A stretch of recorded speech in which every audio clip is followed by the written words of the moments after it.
हेराफेरी 2000 आणि फिर हेराफेरी 2006 नंतर फॅन्स गेल्या 19 वर्षापासून तिसऱ्या भागाची वाट पाहत आहेत. पण या चित्रपटाच्या मागे इतका गोंधळ झाला आहे की कधी कधी वाटतं की हा चित्रपट खरंच बनणार आहे की नाही. पण 2025 मध्ये काही मोठ्या बातम्या समोर आल्या आहेत ज्या फॅन्सना आनंद आणि टेन्शन दोन्ही देत आहेत. चला तर मग एक एक करून सगळंच जाणून घेऊया. 2025च्या सुरुवातीला म्हणजे 30 जानेवारीला प्रियदर्शनच्या वाढदिवसाला एक मोठी घोषणा झाली. प्रियदर्शनने अक्षय कुमारच्या शुभेच्छांना उत्तर देताना इंस्टाग्रामवर लिहिलंय की अक्षय, तुझ्या शुभेच्छांसाठी धन्यवाद. मी तुला एक भेट देतो. हेराफेरी 3 दिग्दर्शित करायला मी तयार आहे.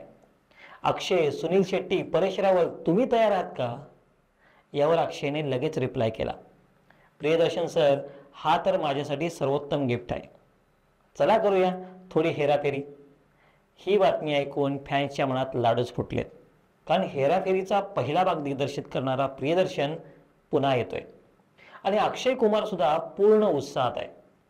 अक्षयच्या केप ऑफ गुड्स फिल्म्सने चित्रपटाचे हक्क विकत घेतलेत आणि प्रियदर्शनला दिग्दर्शनासाठी विनंती केली.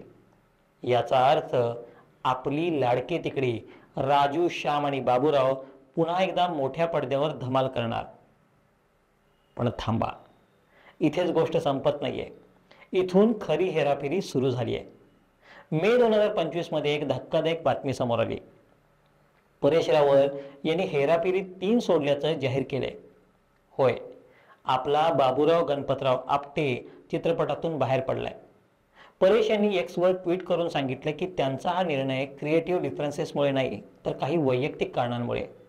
त्यांच्या वकिलांनीही याला दुजोरा दिलाय आणि सांगितलंय की परेश यांनी निर्मात्यांना घेतलेले ॲडव्हान्स पैसे व्याजासह परत केलेत.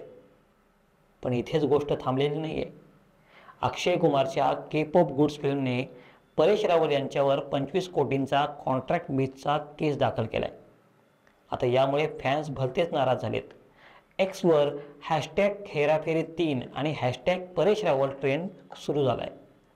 काही फॅन्स म्हणाले की बाबूरावशिवाय हेराफेरी कसं शक्य आहे, हे तर बकवास आहे. तर काहींना वाटतंय की हे सगळं फक्त चित्रपटाचं हाईप वाढवण्यासाठी केलेलं नाटक आहे. अहो, सुनील शेट्टीने तर एका मुलाखतीत सांगितलंय की मी किंवा अक्षय नसलो तरी हेराफेरी 3 बनवू शकतो, पण परेश रावल शिवाय तो होऊच शकत नाही. आणि याआधी 2022-23 मध्ये बातम्या आल्या होत्या की अक्षय कुमारनंही हेराफेरी 3 सोडलाय आणि त्याच्या जागी कार्तिक आर्यनने राजूची भूमिका साकारणार आहे. परेश रावल यांनी स्वतः याला दुजोराही दिला होता. पण फॅन्सने यावर इतका राडा केला की राजू के बिना कुछ नाही असं म्हणत कार्तिकला ट्रोलच करायला सुरुवात केली. यानंतर अक्षय पुन्हा प्रोजेक्टमध्ये आला आणि कार्तिकची गाडी बाजूलाच पडली. पण आता परेश रावल गेल्याने पुन्हा प्रश्न पडला आहे की बाबूराव शिवाय चित्रपट बनवणं शक्य आहे का? आणि याचबरोबर संजय दत्तच्या एंट्रीचीही चर्चा आहे. काही बातम्यांनुसार तो एका ब्लाइंड डॉनच्या भूमिकेत दिसणार आहे. याशिवाय जॉनी लिव्हर, जावेद जाफरी यासारखे कलाकारही चित्रपटात असतील असंही सांगितलं जात आहे. तब्बूनही प्रियदर्शनच्या घोषणेवर उत्साह दाखवलाय, पण ती चित्रपटात असेल की नाही हे अजून स्पष्ट नाही आहे. अक्षय कुमारने जानेवारी 2025 मध्ये सांगितलं होतं की हेराफेरी 3चं शूटिंग 2025च्या अखेरीस सुरू होईल. आणि याआधी परेश रावल यांनी 2023 मध्ये सांगितलं होतं की चित्रपट 2024 मध्ये रिलीज होईल, पण तसं काही झालंच नाही. सुनील शेट्टीने मे 2025 मध्ये सांगितलं की चित्रपटाचं टीझर IPL 2025च्या फायनल पूर्वी रिलीज होईल. पण आता परेश रावलच्या एक्झिटमुळे आणि अक्षयच्या केसमुळे शूटिंग पुन्हा लांबणीवर पडण्याची शक्यता आहे. काही सूत्रांनुसार चित्रपट 2026 किंवा 2027 मध्ये रिलीज होऊ शकतो, पण याबद्दल अजून कुठलीही पक्की माहिती नाही आहे.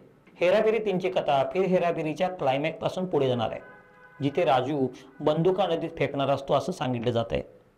आणि राजू यावेळी गायबी होतोय आणि श्याम आणि बाबूराव त्याला शोधणार आहेत. यात हिडन ट्रेजर, चुकीच्या ओळखी आणि क्रिमिनॉलॉजीचा गोंधळ असणार आहे. पण परेश रावल शिवाय ही कथा तितकी मजेदार होईल का, हा मोठा प्रश्न आहे. प्रियदर्शनने एका मुलाखतीत सांगितले की हा चित्रपट बनवणं खूप आव्हानात्मक आहे, कारण फॅन्सच्या अपेक्षा खूप जास्त आहेत. पात्र आता वयानं मोठी झाली आहेत आणि प्रेक्षकांना ती पुन्हा आवडणं गरजेचं आहे. एक्सवर तर 2 मतं आहेत.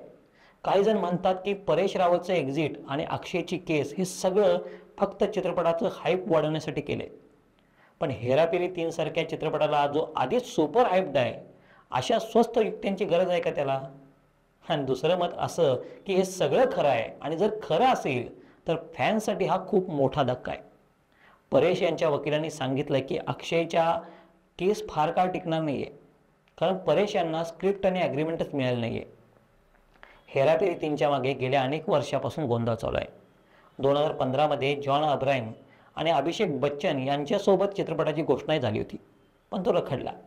2017मध्ये दिग्दर्शक नीरज वोरा यांचं निधन झालं, ज्यावेळी फॅन्सना वाटलं की हा चित्रपट आता कधीच बनणार नाही. परत 2018मध्ये इंद्रकुमार दिग्दर्शन करणार होता, पण तोही प्रोजेक्ट बारगळला. 2023मध्ये फरहाद सामजीने एक प्रोमो शूटसुद्धा केला होता, पण फॅन्सच्या बॅकलॅशमुळे तो ड्रॉप झाला. आता प्रियदर्शनच्या कमबॅकने पुन्हा अशा पल्लवीत झाल्यात, पण परेश रावलच्या एक्झिटमुळे सगळं पुन्हा अंधारात गेलंय. हेराफेरी 3च्या या सगळ्या गोंधळात एक गोष्ट मात्र स्पष्ट आहे, फॅन्सना फक्त एक चांगला आणि हसवणारा चित्रपट हवा आहे, जो हेराफेरी आणि फिर हेराफेरीसारखा तोडीस तोड असेल. पण परेश रावल शिवाय हा चित्रपट बनवणं म्हणजे बिना बाबूराव के स्टाईल कसं चालेल? मला तर वाटतं no Hera Pheri 3 is better than force Hera Pheri 3. पण जर हा चित्रपट बनलाच आणि प्रियदर्शन, अक्षय, सुनील यांनी जादू केली तर बॉक्स ऑफिसवर सगळे रेकॉर्ड तुटतील यात शंका नाही. आता तुम्हीच सांगा, हेराफेरी 3 बनवावी का थांबवावी? परेश रावलशिवाय ती चालेल का? आणि हे सगळं खरं आहे की मार्केटिंगचं डाव, हे तुम्हीच सांगा. आणि हो, हा व्हिडिओ नक्की शेअर करा, जेणेकरून हेराफेरी 3च्या टीमपर्यंत नक्की पोहोचेल. तर पुन्हा भेटूया पुढच्या व्हिडिओमध्ये. तोपर्यंत पाहत राहा, शेअर करा, सबस्क्राईब करा. ये बाबूराव का स्टाईल आहे.